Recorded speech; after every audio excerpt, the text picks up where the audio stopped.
মোহনপুর মহকুমার শাসক কার্যালয়ে মোহরি অ্যাসোসিয়েশনের উদ্বোধন অনুষ্ঠানে আয়োজন করা হয়। উক্ত অনুষ্ঠানে উপস্থিত ছিলেন রাজ্যের বিদ্যুৎ ও কৃষিমন্ত্রী রতনলাল নাথ, মহকুমার শাসক সুভাষ দত্ত, পঞ্চায়েত সমিতির ভাইস চেয়ারম্যান রাকেশ দেব, হরিখলা পঞ্চায়েতের প্রধান অজয় দেব, মোহনপুর সমষ্টি উন্নয়ন আধিকারিক সহ অন্যান্যরা।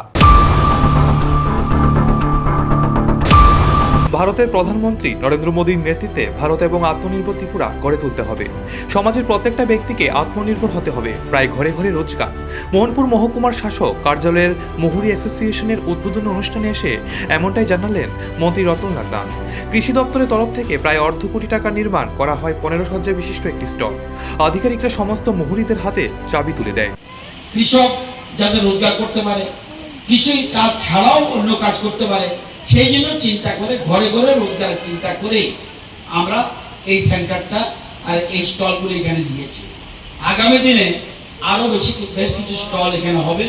ওই এর পিছনেও কিন্তু এমএলএ ফান্ডের টাকায় আমরা ওখানে কিছু স্টল দিয়েছি, আরও স্টল হবে এবং আগামী দিনে এটা একটা বিরাট বিজনেস সেন্টার হতে যাচ্ছে। আপনারা জানেন সামনে সারা রাজ্যের মধ্যে কত এত সুন্দর কোর্ট নাই।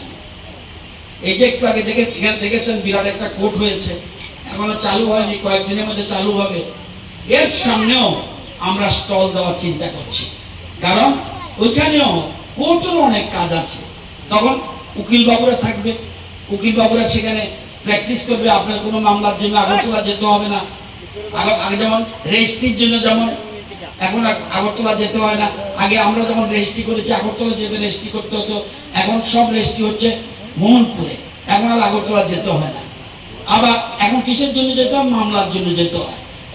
এখন মামলা মোকদ্দমা সব হবে এই কোর্টে, সেখানে সামনেও আমরা স্টল করা।